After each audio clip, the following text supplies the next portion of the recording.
And for men, I would encourage you to be super curious. Hey babe, I'd like to check in. Are you still super happy? People getting divorced, tearing their families apart, coasting through marriage. or fighting their way through it. I'm Cass. And I'm Kathryn. We came back from the depths of hell to save our abusive, our toxic marriage. We're MorrowMarriage. Let's flip divorce statistics with the new marriage.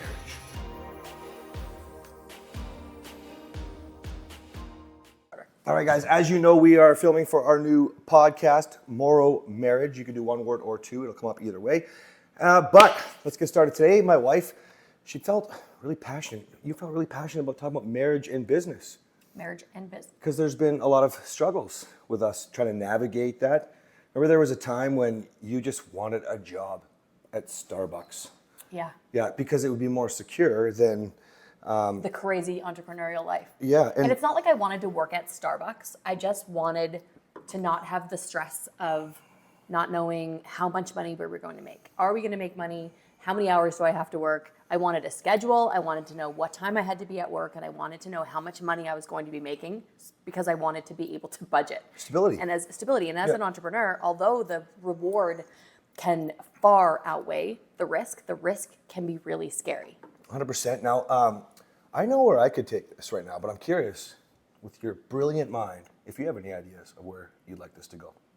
I want to know where you want it to go. Oh my gosh. So I think that we should talk about how, with that instability of being an entrepreneur, which the risk, I mean, I have to say is far, far less than the reward. If you know what you're doing, if you learn the skills. But in that, you have to know how to navigate the frustration. You know, one of the top 3 reasons people fight in a relationship is money. Money, right? And so it wasn't like I convinced you, but it was like through the process of opening up to it, you know, moving away from so many of your degrees to trying out new things. You actually have tried out more than I have now. Mm-hmm. Actually, you love it so much. It's crazy, actually. But this is the true value that I think we should talk about today. And that is that because we've always been so resourceful, learned more skills, continued to develop, continue to grow, even through a business loss, losing our gym. I owned that for 22 years. Kathryn came on board, and of course we leveled it up and stuff. And I have to get my puppies trying to get in. My new puppy. I have a new puppy, everybody.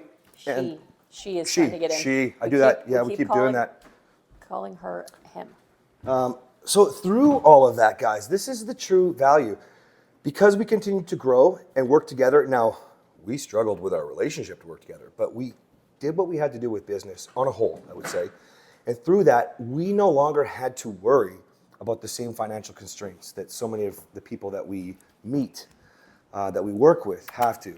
So why is this important? Well, don't you wish you could remove one of the big 3 that are causing so many problems in your marriage? So for example, so many people are going paycheck to paycheck. And what happens when you go paycheck to paycheck? Or like when we didn't make any money one month, what happens? You run out of money, you get stressed out, potentially you fight. The stressors go through the roof. So your personal stress is higher, your relationship stress is higher, you're snapping at your children. When you live paycheck to paycheck and you run out of money or an unexpected bill comes, it can be really stressful, not only on you, but on your entire family, which is why we think that you should use your skills to be able to make more money either online or something locally. It's really important that you have that buffer. And if you want to work 9 to 5, you can. But when you see the beauty in working for yourself, you'll never work 9 to 5 ever again. It's funny because a lot of you listening, because most of our audience is from the US, but if you think about it, I'm going to use the example even though, because I know you'll get it, but it's like going to winter tires when you've been through a winter storm and you see the difference, you never go back to all seasons, right? And so when you make people in an Texas extra, are like, what are winter tires? Yeah, what's snow? Well, they did have snow recently. So when you make the extra $1,000, $2,000, or $5,000 a month, you never want to go back because now the carrot is dangled. And then when you take away so many of those stressors, like think about all the fights we had, right? It was easier for us to learn to control our emotions when we were not stressed about money, correct? Correct. Doesn't that sound better?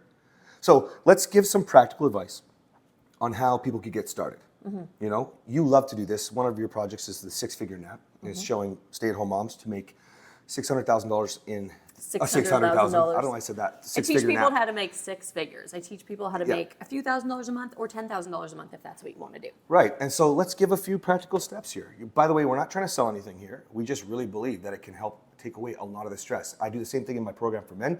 One of the things that I show you is how to make extra money, so you shouldn't have to worry about it, okay? So this is why we're gonna do this today. So what's the first step that you want people to take? I think the first step is starting to really recognize what it is you're passionate about. So if you are a stay-at-home mom, you might be a stay-at-home mom for multiple reasons. Maybe you want to raise your kids. Maybe you actually don't want to be raising your kids full time and you're really stressed out about it, but you can't afford childcare, or you can't afford daycare, or there is no daycare. Just for my men who are listening, so often, like, you want it to be a stay-at-home mom, like this is the dream, but you really deep down wanted to have something else too. I did. I lost part of my identity when I felt like I couldn't go back to work. I felt like my mind was a little bit more idle. I was busy, don't get me wrong, but there were other things I wanted to do. So the first thing is to figure out what you're passionate about outside of your children and your family. And it doesn't mean that it won't involve your children. One of the businesses that I run is a sleep consulting business. And I did that because I was passionate about getting my children to sleep on a schedule. We have 3 children under the age of 4. So having them on a schedule was really, really important for my mental health, for your mental health, for my sleep. He could sleep through a hurricane. Yeah, I'm pretty lucky. But yeah. so the thing that you're passionate about, it could be about your children. I'm also a certified breastfeeding counselor. Why? Because I was passionate about breastfeeding. And so it doesn't have to be completely outside of the bubble of your family. It can involve your family. It can involve your kids. It can involve your husband. We do marriage coaching. So that's one of the other passions. So figure out what you're passionate about. So that's the first thing. What is it that you feel like you would like to do that would not feel like work, and that you'd be willing to do without payment? Because when you start a business, you will be doing it without payment in the beginning. A lot of it. That's that risk I was talking about. Yeah. But then the reward, when you build that business into something sustainable, something viable, it will by far make up for those few months that you worked tirelessly to build your business, and you'll make way more money than you would if you were just working for an hourly wage. So yes, step 1, figure out what you're passionate about. Give us step 2, babe. Ooh, step 2, okay. Figure out your branding, personal brand. So when you want to start making money, you have to come across online as an authority. So you just figured out what you're passionate about. That alone is going to give you authority if you can speak with conviction. If you can teach someone something that you know how to do, that someone else is struggling with, then you have to develop your personal brand. So who are you? What do you sound like? What do you look like on social media? What does it feel like to talk to you? You have even your colors. Everything is going to represent you.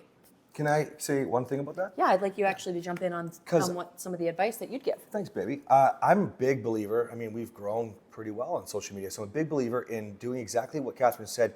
If you scrolled back to my very first TikTok, that'd be the easiest way, because Instagram's been shut down several times and Facebook is way harder to do. But if you go to TikTok, the very beginning, look at how crappy those videos are, right? But along the way, you'll see that the brand changed. Like, it was Carnal Marriage at one point. Ryan cast Morrow for a while. Then we don't want to be Ryan anymore. I'm cast. So now it's MorrowMarriage, right? I think you also did the marriage reset in there. Oh yeah, marriage reset's still what I run, but I did that for a while but that was too. the name of the whole thing. Yeah. You might as well just get started, and that's what I want to say about any of the stuff that just starting to think about your ideas. Step number 1. Just starting with your branding and coloring and trying to post on social media. Just get started. Yeah, just do it, because you can change it. Your colors might change. The way you speak might change, because you might the target audience might change. You know, when I started my business coaching business, the target audience that I thought I was talking to, that's not actually who I coach. It's a completely different demographic. But that's perfect, because the people that are interested in your business are going to guide your business. You have a little bit of a say, but it's the people that you're coaching that are going to guide you through getting on that yellow brick road. 100%. I mean, even if you're doing a course, for example, a lot of people will say, just get started, because next week when your clients have asked for help, then you're like, ooh, I should throw this in there, right? I'm on version 4 of my program. I haven't had to change it since but it's like adding all these things, and you still continually add things depending on things. But, well, we work at different rates, so I guess. But yeah, so it's really important. Just get started and not worry. Okay, step 3.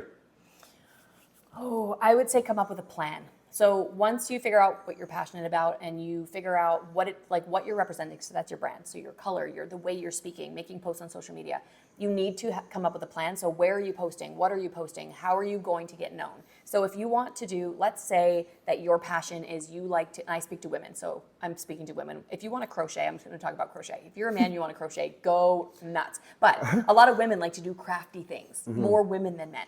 So sorry if I'm offending anybody. Actually, I say, I don't care if you like knitting sweaters. If you're passionate about it and you so do whatever something like it you is. give that to the homeless man and that man wears that to a job and that job is Lululemon and now they're selling that sweater all around the world, you just made an impact. So He's very passionate about it. Yeah. So a lot of women, though, back to crafts. A lot of women like to do crafty things. So knitting and crochet and painting and just some really beautiful artistic things. So if you want to do that and you want to go sell at a farmer's market, figure out where the farmer's markets are. If you want to sell on, you could sell on Facebook Marketplace. If you want to have a big brand, you're going to want to go international. Think about what you can offer digitally. Where are you going to advertise? Are you going to do Facebook? Are you going to do TikTok? So the step I'm trying to say is come up with a plan for where you're going to advertise. Where are people going to find you? Is it going to be locally at a farmer's market? Is it going to be, are you going to put up posters? Are you going to do paid advertising? Are you going to be on social media?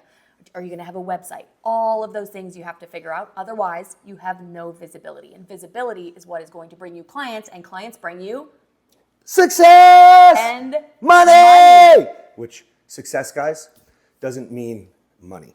No. But you can be successful without money, but if you are trying to have a business to make money, which is what most people do business for, unless it's a nonprofit, which is cool too.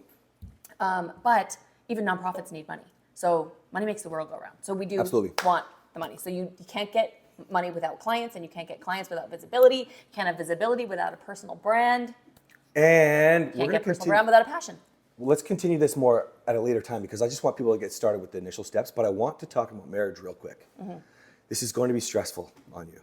This is going to be difficult when you should not have to invest a lot of money to get started. If you're trying to do something like this, you should just get started with as little money as possible, okay? Leverage other people, their assets, whatever as well. There's lots of ways, okay? That's why we can talk about more later. But it's going to be stressful because now you're fitting a little bit more into your day. Now your partner doesn't understand why you care less about them. You got to make sure you do things like communicate with your partner. Let them know that you're interested. I know that for the men that I work with, I know that they would love their wives to be able to express more openly that maybe they are just frustrated. Like a lot of my men think, man, like this is what you sign up for. You wanted to be a mom. Like literally, I'm providing. Like, can you give any feedback on that for the wives? Yes, I think that women sometimes are afraid to let their husbands down. So they're afraid to say, I'm frustrated with the kids. They're afraid to say, I thought I wanted to be a full-time mom, but I'm actually missing my career. Because they're afraid to be a failure. They're afraid that's going to put stress on the family. They're afraid to disappoint their husband. And not all women are stay-at-home moms, but a lot of the women that I work with are stay-at-home moms. And so it's hard to make that transition from stay-at-home mom to working online mom because of the dynamic in the relationship. So my advice is to be transparent. Just say, honey, I want to have a conversation about the kids and maybe potentially me doing something online. Like tell them what you want to talk about and then say, I love you and I love the kids. Make sure you tell your partner that you do appreciate them, you adore them, you love them, whatever it is. If you don't love them, don't say, hey, by the way, I hate you, but I want to have a conversation. Don't say that. And I would add one more thing. I know that the men that are going through this that I work with, it would be so helpful to hear something like, it's not that I don't believe in you. It's not that I'm not grateful for the effort that you've put in or whatever. Yes, but appreciation and gratefulness from the top. And then make sure that they know that it's about you. It's about your personal desire to succeed.